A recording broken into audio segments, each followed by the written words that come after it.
As you can see today, the Prime Minister is solo, as other ministers are either off island and attending to government's business.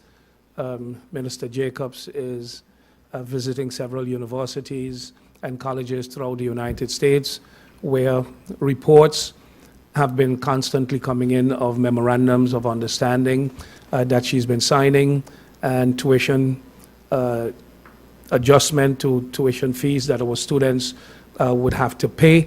And at present, if I'm not mistaken, she's right now in the city of Tallahassee, where quite some St. Martin students have been studying over the past years. One cannot say Tallahassee without mentioning the name of Arthur Lugis, someone who has spearheaded the sister city relationship between St. Martin and Tallahassee. And over the years, the government of St. Martin has made millions in savings because of this sister city relationship, and students have benefited immensely because the cost to the parents because of this arrangement is so much more favorable than studying anywhere else. So kudos and hats off to him as well, as the minister continues on her visit to colleges and universities. There are some issues that I wanted to address with you this morning, but like every other morning, today had been a rather busy one. Mr. Edno Labega, who is the point guard, the liaison between the government and SZV in the realization of the completion and moving into the new government building, has been trying to get in touch with me over the past few days.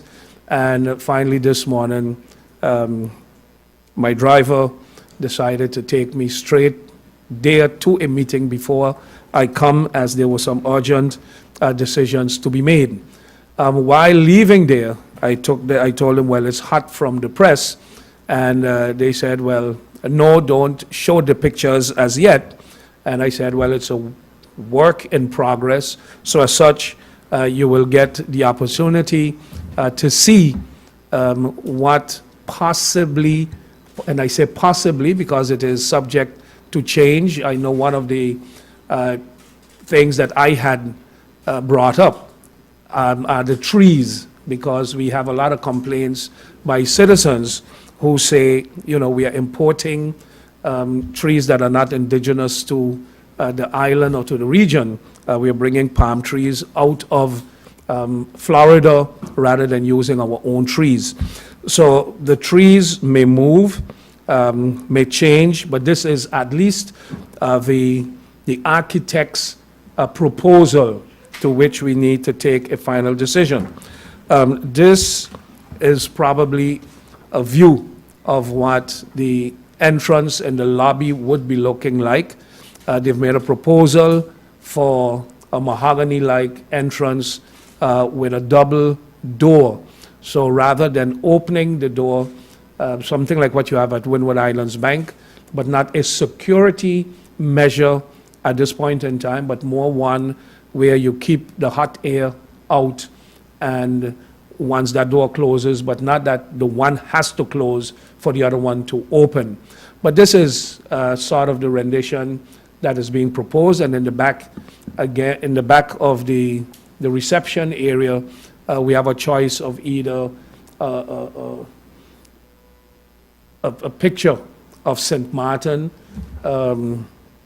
or the picture of the coat of arms, for instance. That decision too, we would need to finalize quickly.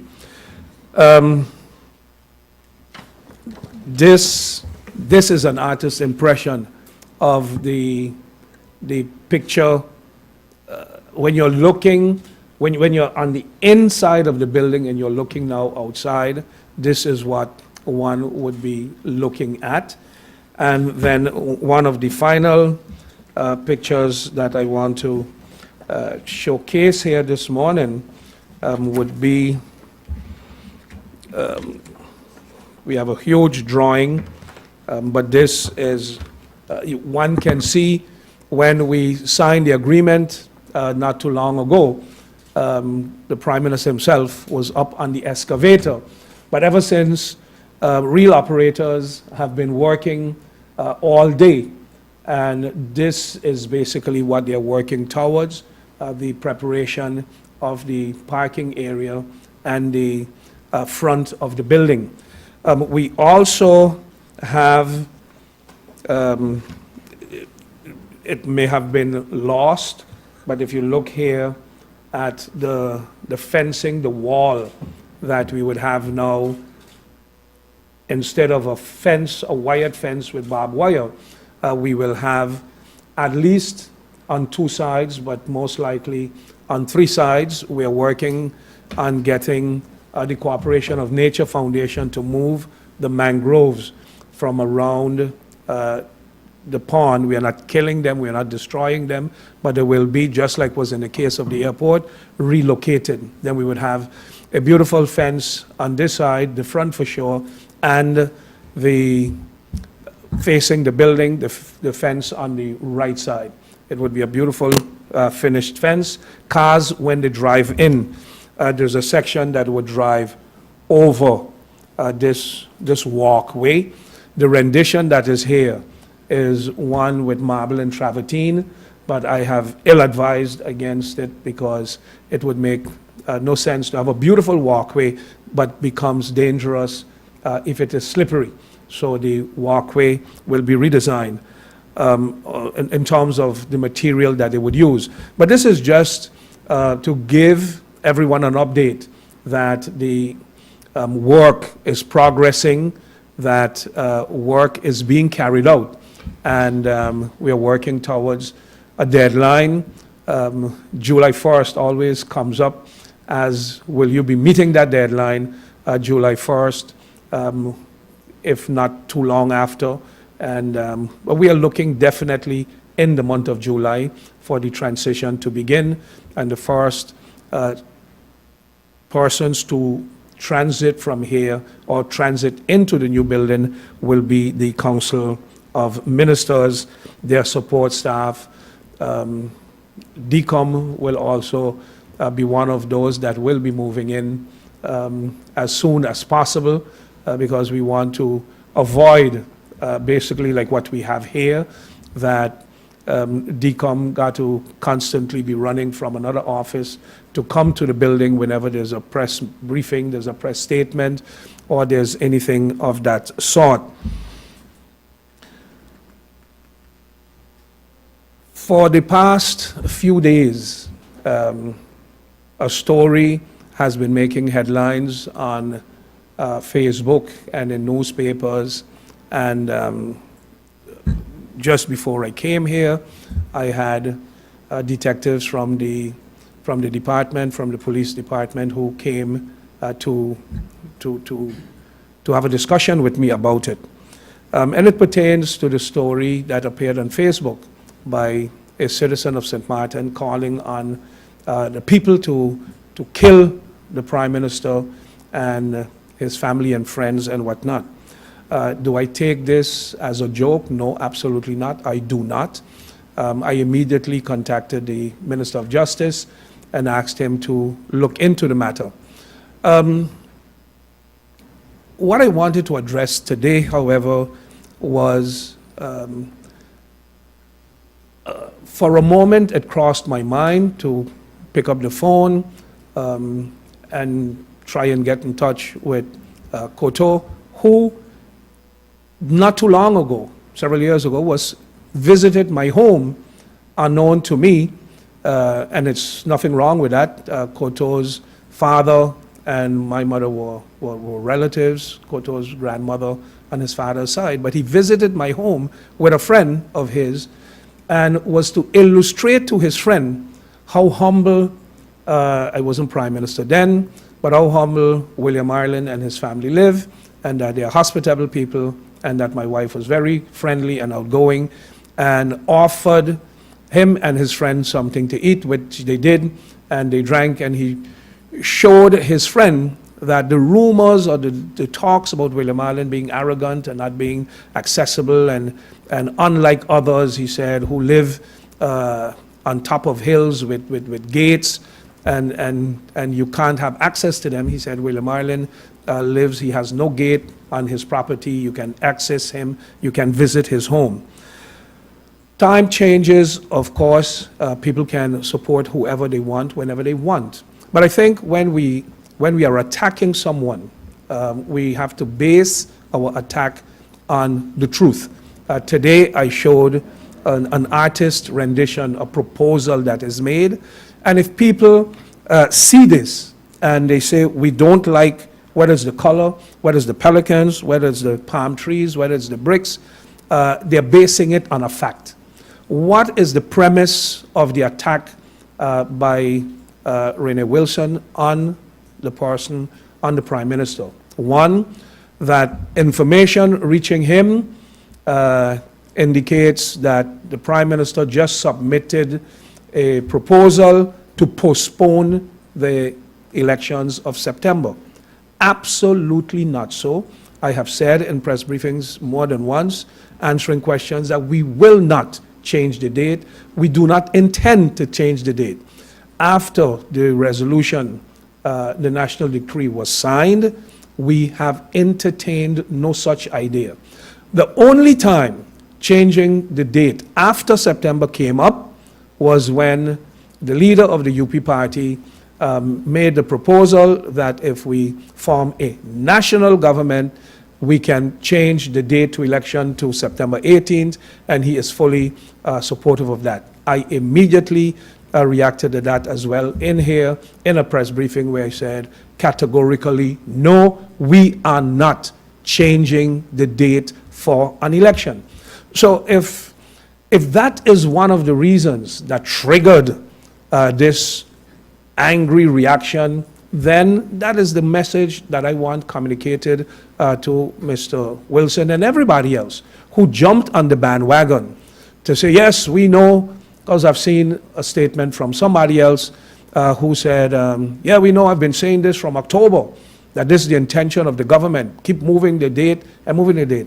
We changed the date that was there February 9th, and we said it made no sense, because if you really want to put a stop, or at least try to stop the phenomenon of ship jumping, we would need more time to make changes to our constitution that allow some of these things to happen. Second thing, the man, he said, has made no attempts whatsoever to stop ship jumping. Again, absolutely not so.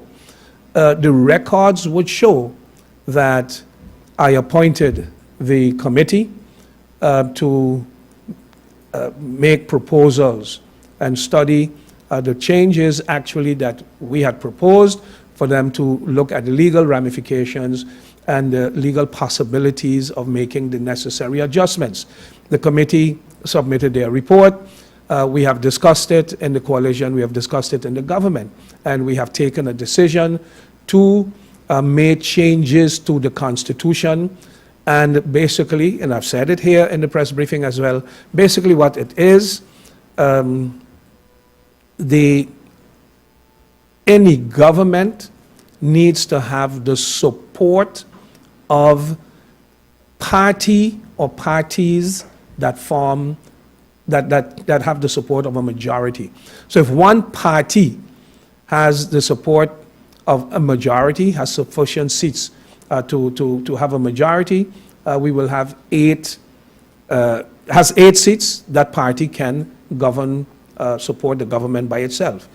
If you have 2 or more parties that have a combination of 8 or more seats, that coalition then can be formed. What does that mean? It means now that can we stop people from jumping ship? No. So if anybody wants to leave his or her party, they can do so. But you are not a new party. At the end of the election, so when September comes and we have an election, you would have a number of parties that will win seats. And those parties can support a government, not individuals who declare themselves independent and become free movers. You would have to wait your turn until you join a new party in an election, or you contest the election with your own new party and then win a seat again. I hope I'm not making it too complicated for people to follow, but those are changes. We have already sent them to the governor for him to send on to the Council of Advice. It is at the Council of Advice, I was made to understand, and probably in the course of this week even, we will get the Parliament, or government will get the opinion of the Council of Advice. Actually, this morning, I was to call The Hague to find out if they have already started the process, because it was also sent to the Kingdom Council of Ministers. The Kingdom Council of Ministers would seek the advice from the Council of State, the Raad van Advies, Raad van State, and they will communicate to the government of St. Maarten what their opinion is, and then the government, with the opinion of the Kingdom Council of Ministers and the advice from the Council of Advice, would then submit it to the Parliament of St. Maarten, and then that process would take place. Because it's a change to the Constitution, we would need 10 votes in Parliament to have the Constitution changed. We need a 2/3 majority to change the Constitution, and we are hoping, while the coalition is supported by 8 members, that we will not only get the support of 10, but we will have the support of 15, because the fact that we are having elections early, because we had elections in 2014, is based on the fact that the previous government, after they received a vote of no confidence, wanted to put an end to ship jumping, wanted something done, and that is why they called for snap elections in February. We then said, no, February was too close up to make any changes whatsoever. Let us push back the elections until such is done. So to get back to it, the premise upon which Mr. Rene Wilson is basing his argument to start a fight or to call on the community to murder the Prime Minister is absolutely baseless, false, and erroneous. So it is either someone looking for a reason to start a fight and divert attention from the work this government is actually doing and create a smokescreen for other issues.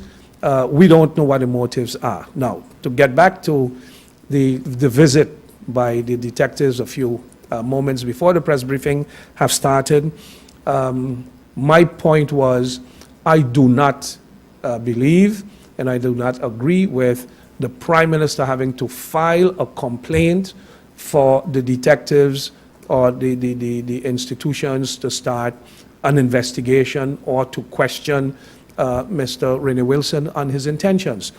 If the Prime Minister of any country is being threatened publicly on Facebook, it is not a private phone call, it is not a private argument we have had anywhere in a restaurant, a bar, in the supermarket, or even outside of my office or inside of my office. It's a call that was made publicly on Facebook to do something about these politicians who are lying to the public, and we should kill them. What bothers me also is the fact that a prominent member of the Dutch Second Chamber, Mr.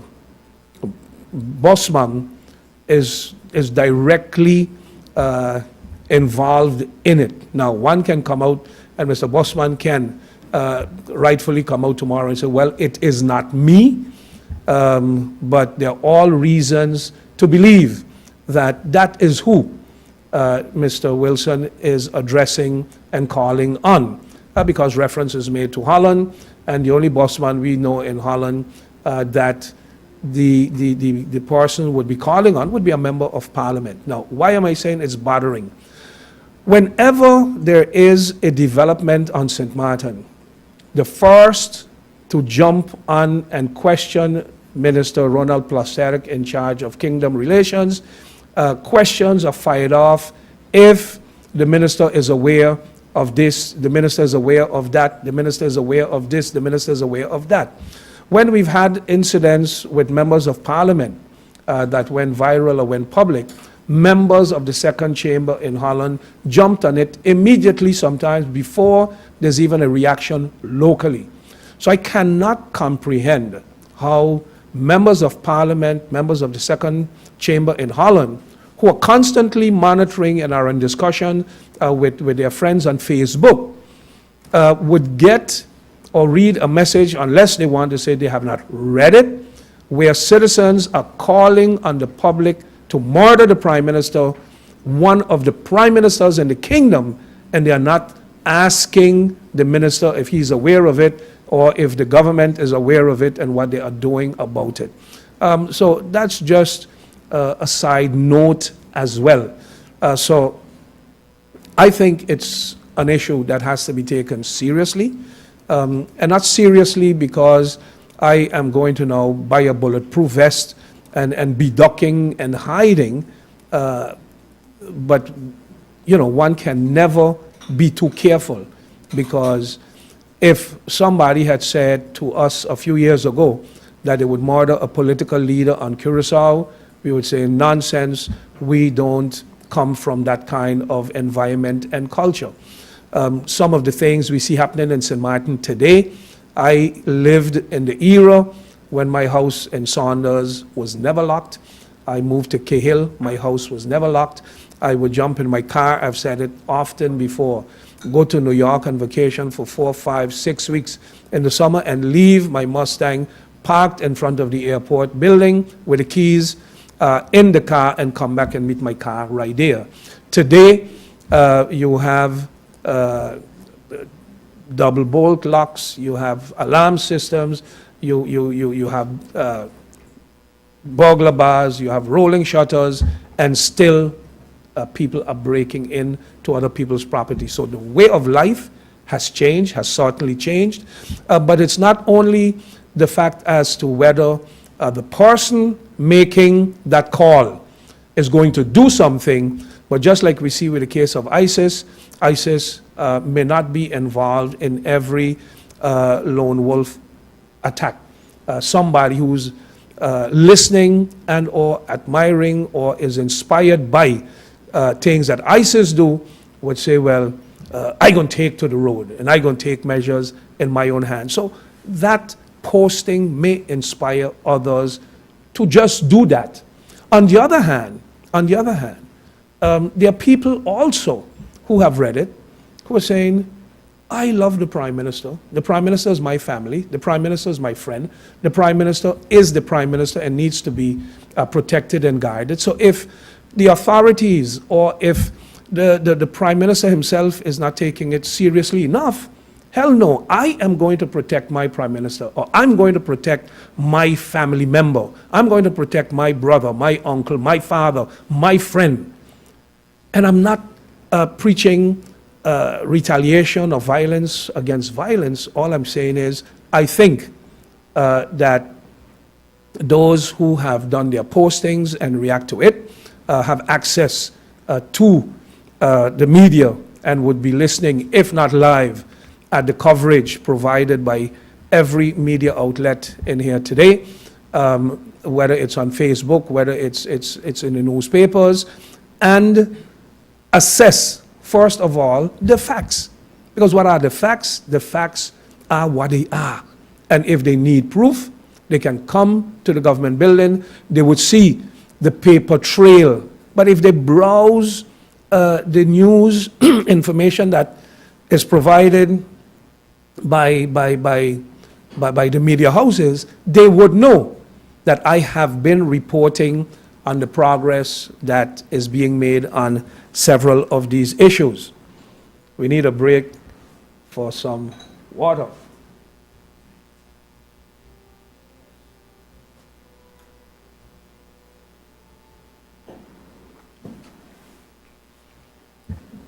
Thank you, Rodney.